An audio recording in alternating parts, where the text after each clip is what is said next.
Il m'a été signalé que le chef de l'équipe d'abreuvement, Chen Liang, n'échangeait que sur des lettres et des doctrines. Était hautain et faisait la leçon aux autres.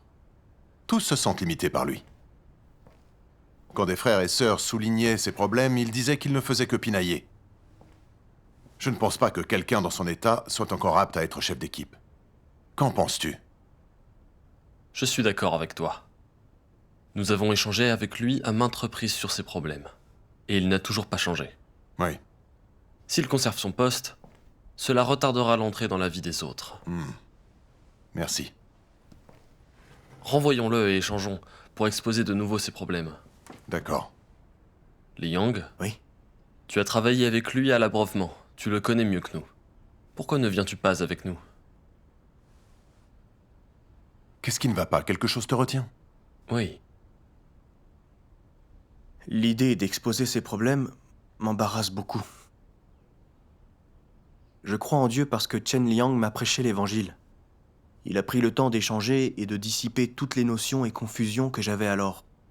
Ma famille a eu des problèmes et il m'a également aidé. Si j'expose ces problèmes maintenant, ne pensera-t-il pas que je suis ingrat et que je n'ai pas de conscience?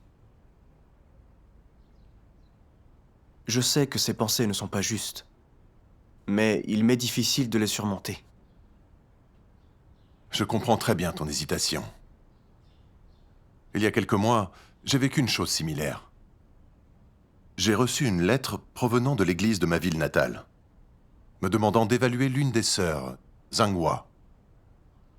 La lettre disait qu'elle perturbait la vie de l'église, montant les gens les uns contre les autres et rassemblant ses propres partisans. Les dirigeants avaient essayé plusieurs fois d'échanger avec elle en vain, et elle avait riposté en soulignant leurs défauts. L'Église réunissait des informations pour expulser Zhanghua et me demandait de rédiger une évaluation sur elle. Quand j'ai vu la lettre, j'ai compris que Zhanghua risquait d'être expulsée cette fois. Parce qu'elle n'avait jamais renoncé à ce comportement et qu'elle n'avait visiblement pas changé. La situation était très grave. Quand j'ai imaginé l'expulsion de Zhanghua, je ne me suis pas senti très bien. Elle m'avait promu autrefois et avait toujours tâché de prendre soin de moi. Si elle apprenait que j'avais révélé ses méfaits, que penserait-elle de moi? Ne dirait-elle pas que j'étais ingrat et sans cœur? En y réfléchissant, j'ai eu envie d'éviter le sujet. J'avais d'autres tâches à effectuer, alors j'ai mis ça de côté. Et le problème a continué à planer au-dessus de ma tête. Je me suis souvenu d'une chose arrivée 10 ans plus tôt. Zhanghua était la dirigeante de l'église et elle m'avait confié un travail textuel, afin que je pratique davantage. Puis, après plusieurs promotions, j'étais parti faire mon devoir ailleurs. Pour moi, si je pouvais continuer à travailler sur des textes, c'était parce qu'elle m'avait promu toutes ces années auparavant. J'ai pensé aux échanges, à l'aide et au soutien qu'elle avait apporté pendant ces années où elle était dirigeante. Nous nous entendions très bien et elle s'occupait bien de nous au quotidien. Elle s'arrangeait pour que nous soyons reçus dans de meilleures maisons. Et quand il nous fallait des produits de première nécessité, elle nous en faisait aussi apporter sur le champ. Je me rappelle qu'un jour, elle avait organisé une réunion. Elle avait appris que j'avais une maladie du foie et avait contacté un frère qui pratiquait la médecine. Elle m'avait obtenu gratuitement des médicaments pour le foie. J'en avais été très touché. À part ma famille, personne ne s'était tant soucié de ma maladie. J'avais toujours eu l'impression qu'elle m'appréciait et qu'elle m'estimait. Et je lui en étais infiniment reconnaissant. Il était donc presque insupportablement gênant qu'on me demande de rédiger une évaluation sur Zhanghua. Car je savais qu'elle avait fait des actes mauvais, et elle serait expulsée si ces actes étaient exposés. Dans son devoir de dirigeante, elle était très négligente et imprudente, et elle nuisait gravement au travail de l'Église. Après avoir été démise de son poste, elle avait prêché l'Évangile, mais aussi suivi des antéchrists, dénonçant les dirigeants comme faux dans sa lutte pour le contrôle, ce qui a empêché les dirigeants et les ouvriers de faire leurs devoirs et perturbé le travail de l'Église. En outre, sa sœur était malfaisante. Quand celle-ci avait été expulsée, Zhanghua, mécontente, avait pris sa défense, en répandant des notions et donc en perturbant l'Église. C'est vraiment terrible tout ça. Oui. Oui, Je me suis demandé pourquoi Zhanghua soutenait toujours les mauvaises personnes. Puis j'ai pensé à ces paroles de Dieu. Au sein de l'Église, nombreux sont les gens qui manquent de discernement. Quand quelque chose de trompeur se produit, contre toute attente, ils se tiennent du côté de Satan. Ils se sentent même lésés quand ils sont appelés les laquais de Satan. On pourrait dire qu'ils n'ont aucun discernement, mais ils se tiennent toujours du côté où ne se trouve pas la vérité. Ils ne se tiennent absolument jamais du côté de la vérité au moment critique. Ces gens ne se dressent jamais afin de défendre la vérité.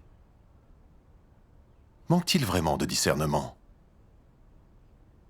Pourquoi, contre toute attente, prennent-ils le parti de Satan? Pourquoi ne disent-ils jamais un mot qui soit juste et raisonnable en faveur de la vérité? Est-ce vraiment survenu en raison de leur confusion momentanée? Moins les gens ont de discernement, moins ils se tiennent du côté de la vérité. Qu'est-ce que cela montre? Cela ne montre-t-il pas clairement que les gens manquant de discernement aiment le mal? Cela n'indique-t-il pas que ceux qui n'ont pas de discernement sont la progéniture fidèle de Satan? Pourquoi est-ce qu'ils sont toujours capables de se tenir du côté de Satan et de parler le même langage que lui? Chacune de leurs paroles, de leurs actions et des expressions de leur visage suffit à prouver qu'ils ne sont en rien des amoureux de la vérité, mais plutôt des gens qui détestent la vérité.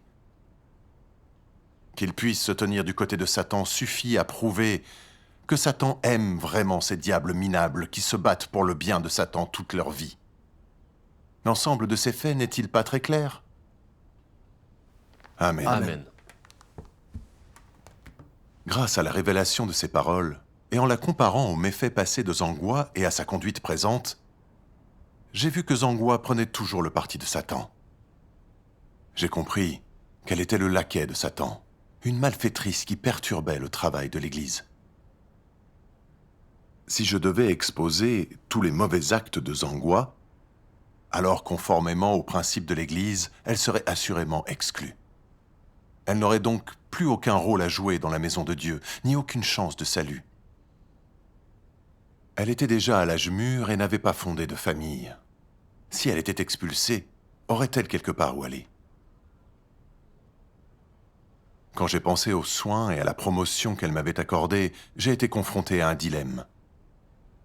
Si j'écrivais l'évaluation, elle serait sans doute expulsée pour sa conduite. Si je ne la rédigeais pas, je ne protégerais pas le travail de l'Église et je ne serais pas fidèle à Dieu. En effet. En y réfléchissant, j'ai fini par trouver un compromis. Les années avaient passé et ma mémoire me faisait défaut. J'avais oublié de nombreux détails, il était donc inutile que je me donne du mal. J'allais juste mentionner quelques détails évidents et j'aurais fini. Quand cette pensée m'est venue, j'ai eu mauvaise conscience. N'était-ce pas de la déloyauté et de la tromperie? si. En effet. Nous sommes à la dernière étape de la révélation dans l'œuvre de Dieu. Lorsque les gens sont classés selon leur espèce, ce n'est qu'au moment où les malfaiteurs, les non-croyants et les esprits malfaisants seront exclus que l'Église sera purifiée, et à même de mener à bien son travail sans heurts. En effet. Je savais que Zhanghua était malfaisante, mais je ne voulais pas l'exposer. Je voulais la mettre à l'abri, la couvrir. Ce serait résister à Dieu, être du côté de Satan. Oui. En m'en apercevant, j'ai pris peur. J'ai tâché de me souvenir de toutes ses actions et j'en ai fait un rapport pour le dirigeant. Ouais. Oui. Après avoir envoyé mon rapport, je me suis senti un peu plus à l'aise. Mais je me sentais encore un peu triste. Si je revenais un jour dans ma ville natale et que Zhanghua savait que c'était moi qui avais révélé ses mauvaises actions, ne me dirait-elle pas que j'étais sans affection et que je n'étais qu'un ingrat? Tu te sentais redevable? Oui. Pendant des jours, j'ai eu cette impression d'avoir fait quelque chose de mal. Je n'arrêtais pas de réfléchir. Je savais qu'exposer et signaler les malfaiteurs était la volonté de Dieu, et le devoir de tous ses élus. Alors pourquoi étais-je aussi triste et réticent à l'idée de l'exposer?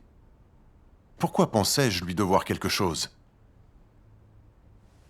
Je me suis rappelé que lorsque Dieu avait disséqué la morale de l'humanité, il avait abordé la question de rendre aux autres leurs bienfaits.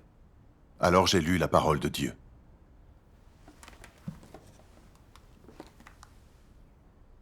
Dans la culture traditionnelle chinoise, l'idée qu'un acte de bonté reçu doit être rendu avec gratitude est un critère de moralité. Pour voir si quelqu'un a une bonne ou une mauvaise humanité, s'il est vertueux, l'un des points de repère est de savoir s'il rend les faveurs ou l'aide qu'il reçoit, s'il pratique ou non le principe « un acte de bonté doit se rendre avec gratitude ». Dans la culture traditionnelle chinoise, et en fait dans la culture traditionnelle humaine dans son ensemble, les gens traitent cela comme une mesure importante de la vertu. Si quelqu'un ne pratique pas « un acte de bonté reçu doit être rendu avec gratitude », il n'est donc pas reconnaissant, et considéré dénué de conscience et indigne d'être fréquenté. Tout le monde le méprise, le repousse ou le rejette. Par contre, si quelqu'un pratique un acte de bonté doit se rendre avec gratitude, s'il est reconnaissant quant à cet acte de bonté reçu et qu'il rend les faveurs et l'aide qu'il reçoit, avec tous les moyens se trouvant à sa disposition, il est considéré comme une personne qui est dotée de conscience ainsi que d'humanité. Si quelqu'un reçoit des avantages ou de l'aide d'une autre personne, mais ne rend pas l'appareil, ou ne lui exprime que peu de gratitude en retour, par un simple merci et rien de plus, que pensera cette autre personne? Peut-être s'en offusquera-t-elle. Peut-être pensera-t-elle « Ce type ne mérite pas d'être aidé, ce n'est pas quelqu'un de bien. Si c'est comme ça qu'il réagit, alors que j'en ai tant fait pour lui, c'est qu'il n'a pas d'humanité et n'est pas digne d'être fréquenté. » Si cette même personne rencontrait encore ce genre d'individu, l'aiderait-il? Elle n'en aurait pas envie, en tout cas. Dans des circonstances s'avérant similaires, ne vous demanderiez-vous pas si vous devez vraiment aider ou non? La leçon que vous auriez tirée de votre expérience précédente aurait été « Je ne peux aider que les gens qui savent qu'un acte de bonté doit être rendu avec gratitude. » S'il s'agit du genre de personne ingrate, qui ne me rend pas avec gratitude l'aide que je lui ai apportée, alors je ferais mieux de ne pas aider cette personne. Ne serait-ce pas votre point de vue? Amen. Amen. Amen. En lisant cette parole de Dieu, j'ai compris pourquoi je me sentais aussi triste et sentais que je devais quelque chose à Zhanghua. J'avais été trompé par le principe moral selon lequel on doit rendre les bienfaits. Oui. Pendant toute mon enfance, lorsque mes parents, les anciens ou les villageois discutaient, l'expression « rendre les bienfaits » revenait souvent dans les conversations qu'ils avaient. Quand ils apprenaient que quelqu'un qui avait reçu de l'aide avait renvoyé l'ascenseur, ils louaient cette personne et disaient qu'elle avait une conscience et qu'elle était digne d'amitié. Ils admiraient et respectaient ces personnes et les saluaient joyeusement quand ils les voyaient. En revanche, lorsque quelqu'un n'avait pas retourné une faveur reçue, ils ne voulaient pas fréquenter cette personne. En privé, ils disaient qu'elle était ingrate, sans conscience ni humanité, et ils ne le saluaient jamais. Imprégné de ce genre de valeurs depuis ma plus tendre enfance, je m'efforçais toujours de mettre en pratique l'idée de rendre les bienfaits. Je devais me souvenir de ceux qui nous avaient aidés, ma famille ou moi-même, et leur rendre l'appareil dès que possible. Si ce n'était pas possible à ce moment-là, je devais attendre et leur rendre l'appareil plus tard. Cela semblait être la façon noble, raisonnable et honnête d'agir. Et je gagnais ainsi les faveurs de mon entourage. Mais concernant Zhanghua, j'avais le sentiment de ne pas l'avoir remercié pour m'avoir promu et pour m'avoir aidé. Et j'avais même dénoncé ses actes mauvais. J'avais mauvaise conscience et je me sentais vraiment ingrat. Ces idées avaient une telle emprise sur moi que même si je savais que les gens malfaisants et les non-croyants perturbaient le travail de l'Église et les devoirs des frères et sœurs, je ne voulais toujours pas exposer les méfaits de Zhanghua. J'étais profondément abusé et limité par l'idée qu'il fallait rendre les bienfaits. En effet. Alors, comment t'en es-tu sorti finalement? Oui. Alors j'ai lu d'autres paroles de Dieu. Dieu Tout-Puissant dit « Les déclarations sur la conduite morale comme « un acte de bonté reçu doit être rendu avec gratitude » ne disent pas exactement aux gens quelles sont leurs responsabilités en tant que membres de la société et partie de l'humanité. Au lieu de cela, elles sont un moyen d'obliger ou de forcer les gens à agir et à penser d'une certaine manière, qu'ils le veuillent ou non, et quelles que soient les circonstances ou le contexte. Il existe de nombreux exemples de cela dans la Chine ancienne. Par exemple, un jeune mendiant affamé avait été recueilli par une famille qui l'avait nourri, habillé, formé aux arts martiaux et qui lui avait enseigné toutes sortes de connaissances. Cette famille avait attendu qu'il ait grandi, puis elle avait commencé à l'utiliser comme source de revenus, l'envoyant faire le mal, tuer des gens, commettre des actes qu'il ne voulait pas commettre. Si vous considérez son histoire à la lumière de toutes les faveurs qu'il avait reçues, alors le fait qu'on l'ait sauvé était une bonne chose. Mais si vous considérez ce qu'il avait été forcé de faire plus tard, était-ce vraiment bon ou mauvais ? C'était mauvais. Mais sous le conditionnement de la culture traditionnelle et d'idées telles que « un acte de bonté reçu doit être rendu avec gratitude », les gens ne peuvent pas faire cette distinction. En surface, il semble que le garçon n'ait pas eu d'autre choix que de commettre des actes malfaisants et de faire du mal à des gens, de devenir un tueur, chose que la plupart des gens ne souhaiteraient pas faire. Mais qu'il soit prêt à faire de mauvaises choses et à tuer sur ordre de son maître, ne venait-il pas, au fond, d'un désir de remercier ce maître de sa gentillesse ? En particulier à cause du conditionnement de la culture traditionnelle chinoise et de principes tels que « un acte de bonté reçu doit être rendu avec gratitude », les gens ne peuvent s'empêcher d'être influencés et contrôlés par ces idées. Ces idées contraignent également la façon dont les gens agissent, ainsi que les intentions et les motivations qui se cachent derrière leurs actions. Quand ce garçon s'était retrouvé dans cette situation, quelle avait été sa première pensée ? J'ai été sauvé par cette famille, et ils ont été bons avec moi. Je ne peux pas être ingrat. Je dois les remercier de leur bonté. Ma vie, je la leur dois. Je dois donc la leur consacrer. Je dois faire tout ce qu'ils me demandent, même si cela signifie faire le mal et tuer des gens. Je ne peux pas me demander si c'est bien ou mal. Je dois simplement les remercier de leur bonté. Quel genre de personne serais-je, sinon ? En conséquence, chaque fois que cette famille voulait qu'il assassine quelqu'un ou fasse quelque chose de mal, il le faisait sans aucune hésitation ni réserve. Sa conduite et ses actions, son obéissance inconditionnelle, n'étaient-elles pas toutes dictées par l'idée qu'un acte de bonté reçu doit être rendu avec gratitude ? Ne respectait-il pas cette maxime morale ? Que retenez-vous de cet exemple ?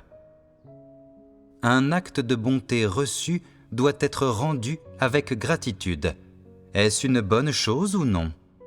Non, il n'y a pas de principe là-dedans. En fait, une personne qui rend un acte de bonté a bien un principe, à savoir qu'un acte de bonté reçu doit être rendu avec gratitude. Si quelqu'un fait preuve de bonté vis-à-vis de vous, vous devez lui rendre l'appareil. Si vous ne le faites pas, vous n'êtes pas humain et il n'y a rien que vous puissiez dire si vous êtes condamné pour cela. Comme on dit, une goutte d'eau doit être remerciée par une source jaillissante. Mais dans ce cas, le garçon a bénéficié d'une bonté salvatrice et il a dû remercier en sacrifiant une vie en retour. Il ne savait pas quelles étaient les limites et les principes lorsqu'il s'agissait de remercier quelqu'un pour sa bonté. Il croyait que sa vie lui avait été donnée par cette famille et qu'il devait donc lui consacrer sa vie en retour et faire tout ce qu'elle exigerait de lui, y compris le meurtre ou d'autres actes de malfaisance. Dans cette façon de rendre la gentillesse, il n'y a ni principe ni limite. Ce garçon avait aidé des brutes, et ce faisant, il s'était détruit. Était-il juste de sa part de rendre la bonté de cette manière? Bien sûr que non. C'était stupide. Amen. Amen. Amen. Grâce à cet exemple du mendiant qui rend un bienfait, j'ai compris que rendre les bienfaits est une idée fausse satanique destinée à nous empoisonner. Oui, Non seulement l'idée de rendre les bienfaits contraint notre âme, mais elle déforme aussi nos pensées, transformant l'aide ordinaire entre les gens en une dette de gratitude, qu'il faut garder en tête et bien rembourser, de peur d'être vus comme dépourvus d'humanité. Combien de gens ont perdu le sens de ce qu'était une bonne conduite à cause de cette morale trompeuse et toxique? Peu importe qui rend service, même si c'est un malfaiteur ou quelqu'un avec une arrière-pensée, celui qui en bénéficie a ensuite le devoir de rendre cette faveur de tout son être, quitte à devoir commettre un meurtre ou un autre méfait. Et donc j'ai compris que la morale consistant à rendre les bienfaits empoisonnait les gens. oui, Oui. J'ai repensé à Zangwa attaquant les dirigeants et perturbant le travail de l'Église.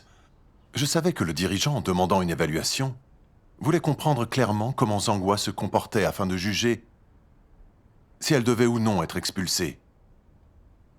Mais trompé et influencé par l'idée de devoir rendre les bienfaits, à la seule pensée de Zangwa qui m'avait promu et avait tant pris soin de moi, je voulais cacher ses actes mauvais.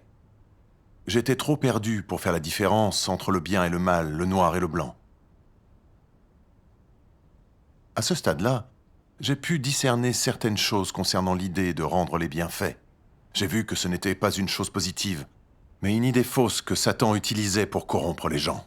Oui, J'ai compris que je ne devais pas le prendre comme principe de conduite. en effet. Puis j'ai lu d'autres choses dans la parole de Dieu.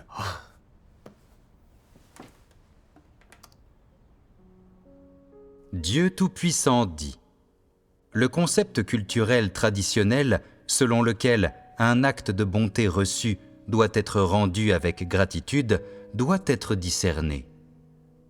La partie la plus importante est le mot bonté.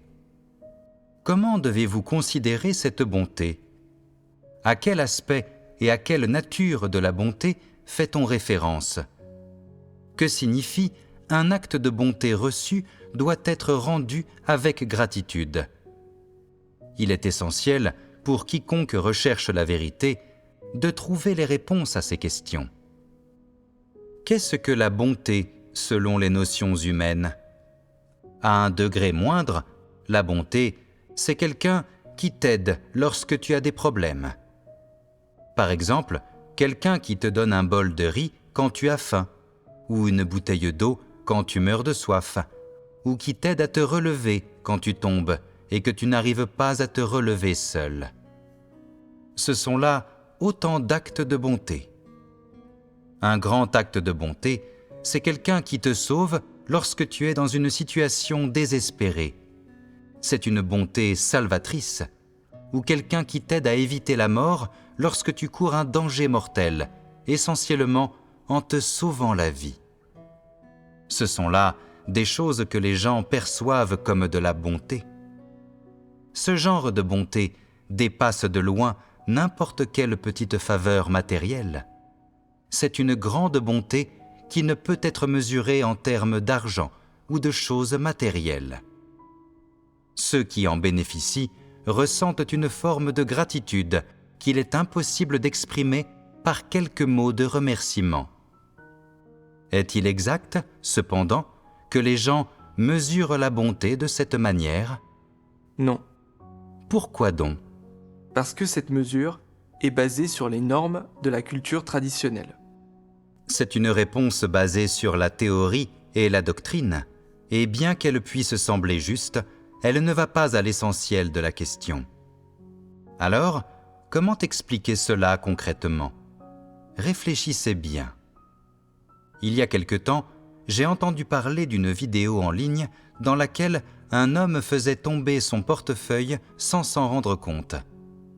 Le portefeuille est ramassé par un petit chien qui poursuit l'homme, Et quand l'homme voit cela, il bat le chien pour lui avoir volé son portefeuille. Absurde, n'est-ce pas? Cet homme a moins de morale qu'un chien. Les actions du chien étaient en totale conformité avec les normes humaines de moralité. Un humain aurait crié « Vous avez fait tomber votre portefeuille !»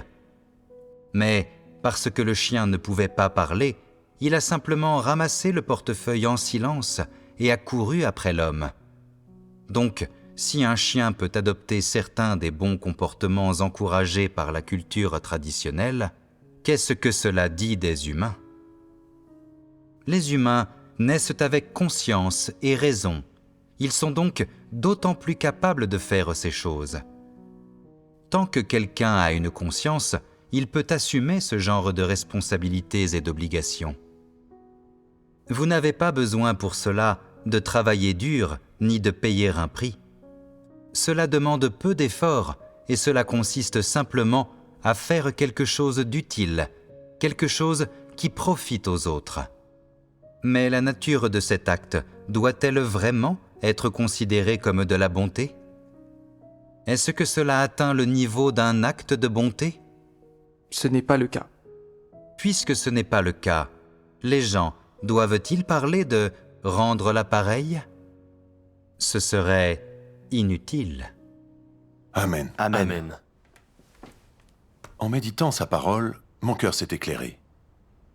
Dieu dit « La partie qui est la plus importante est le mot « bonté ». Comment devez-vous comprendre ce mot? En comprenant comment concevoir l'idée de bonté, je verrai la vérité et ne serai plus contrôlé par cette idée. J'y ai donc bien réfléchi. Je croyais que Zhanghua m'avait montré de la bonté, surtout de deux manières. Premièrement, elle m'avait promu. Deuxièmement, quand elle était dirigeante, elle m'avait fait apporter des médicaments par un frère. Alors s'agissait-il vraiment de bienfaits? En réalité, lorsque quelqu'un est malade ou a des difficultés, lui apporter un peu de soulagement est un comportement normal. C'est affaire de bon sens. Mais cela ne constitue guère un bienfait à rendre. Lorsque Zhanghua avait appris que j'avais une maladie du foie et qu'elle m'avait fait apporter des médicaments, on peut dire que c'était sa responsabilité. Une responsabilité présente chez tous les gens raisonnables qui ont une conscience. En En effet. effet. Mais j'avais pris son aide à cœur et l'avais considéré comme un bienfait qui devait être rendu. J'avais même essayé de garder Zhanghua dans l'église en dissimulant ses méfaits. En lui rendant sa bonté de cette manière, n'avais-je pas sacrifié les intérêts de l'église au profit des miens? J'étais complètement perdu. Je me suis aussi demandé si le fait que Zhanghua m'avait promu était un bienfait. J'ai cherché réponse dans ces paroles de Dieu. Vous devez percer ce problème à jour, quelle que soit la période ou bien encore l'étape du travail qui est en cours. Dieu a toujours besoin qu'une partie des gens coopèrent. Dieu a prédestiné que l'ensemble de ces personnes coopèrent toutes à son œuvre, ou participent à la diffusion de l'Évangile. Lequel d'entre vous, faisant son devoir dans la maison de Dieu, est ici par hasard? Quel que soit le milieu dont vous venez, ce n'est pas par hasard que vous accomplissez votre devoir. Ces devoirs ne peuvent être accomplis par plusieurs croyants pris au hasard. Ces choses ont été prédestinées par Dieu depuis la nuit des temps. Que signifie qu'une chose est prédestinée? Quels sont les détails? Cela signifie que dans tout son plan de gestion, Dieu a prévu depuis longtemps le nombre de fois où tu viendrais dans le monde des hommes, dans quelle lignée et quelle famille tu naîtrais au cours des derniers jours, les spécificités de cette famille. Si tu serais un homme ou une femme, quelles seraient tes forces, le niveau d'éducation que tu atteindrais, comment tu t'exprimerais, quel serait ton calibre, à quoi tu ressemblerais, à quel âge tu te présenterais dans la maison de Dieu et ferais ton devoir, et quel devoir tu accomplirais, à quel moment. Dieu a prédestiné chacune des étapes te concernant. Avant ta naissance, quand tu t'étais présenté parmi les hommes au cours de tes dernières vies, Dieu avait déjà organisé la tâche que tu allais accomplir au sein de l'Église pendant cette étape finale de l'œuvre. Amen. Amen. En méditant sur ces paroles de Dieu, les choses sont devenues claires. On aurait pu croire que mon travail textuel était dû à ma promotion par Zhanghua. Mais en réalité, Dieu est celui qui organise tout. C'était lui qui m'avait amené progressivement à jouer ce rôle. Oui. S'il n'y avait pas eu ce genre de travail, je n'aurais pas pu accomplir ce devoir. Alors tout cela n'était-il pas arrivé en raison de l'œuvre de Dieu? Si, C'était envers Dieu que j'aurais dû être reconnaissant. Et pourtant, j'avais considéré Zangwa comme la source de cette faveur, et je voulais la lui rendre. Je ne pouvais pas voir la grâce de Dieu, seulement celle des hommes. J'étais vraiment aveugle, ignorant, déraisonnable et stupide. Zangwa, en tant que dirigeante d'église, devait former et promouvoir les gens conformément aux exigences de travail de la maison de Dieu. J'aurais dû remercier Dieu, plutôt que d'aller attribuer ce bienfait à une simple personne. c'est vrai. Oui. Quand je l'ai compris, j'ai été soulagé. La gratitude que j'avais ressentie envers Zangwa, ma reconnaissance pour la façon dont elle m'appréciait, et mon désir de lui rendre l'appareil, tout ça a disparu. Je ne me suis plus senti redevable envers elle, ni désolé d'avoir révélé ses méfaits. La culpabilité que j'éprouvais a également disparu.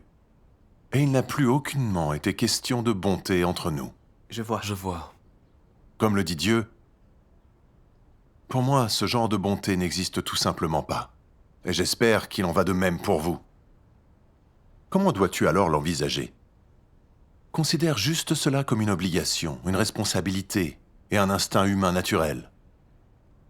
Tu dois traiter cela comme ta responsabilité et ton obligation en tant qu'être humain, et t'en acquitter au mieux de tes capacités. Cette parole de Dieu m'a libéré de l'esclavage de la nécessité de rendre les bienfaits et a corrigé mon point de vue sur toutes ces questions. Je lui en suis très reconnaissant. Dieu soit loué. Après ton échange, je comprends maintenant. Chen Liang me prêchait l'évangile et m'aidait face aux difficultés. C'était l'arrangement de Dieu. C'était lui que je devais remercier. C'est juste. Oui. Bref, j'ai alors pensé que l'affaire était réglée. Mais récemment, l'église de ma ville natale m'a de nouveau écrit pour me demander de décrire clairement la conduite de Zangwa en indiquant l'heure et le lieu quand elle avait défendu des antéchrists et les avait suivis pour faire le mal. Sans de telles preuves, il serait impossible de l'expulser.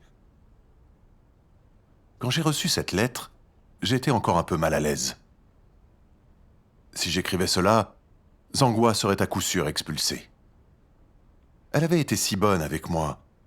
Si je faisais cela, est-ce que je ne... Mais j'ai vite compris que c'était là le principe satanique consistant à rendre les bienfaits qui étaient à l'œuvre. En effet.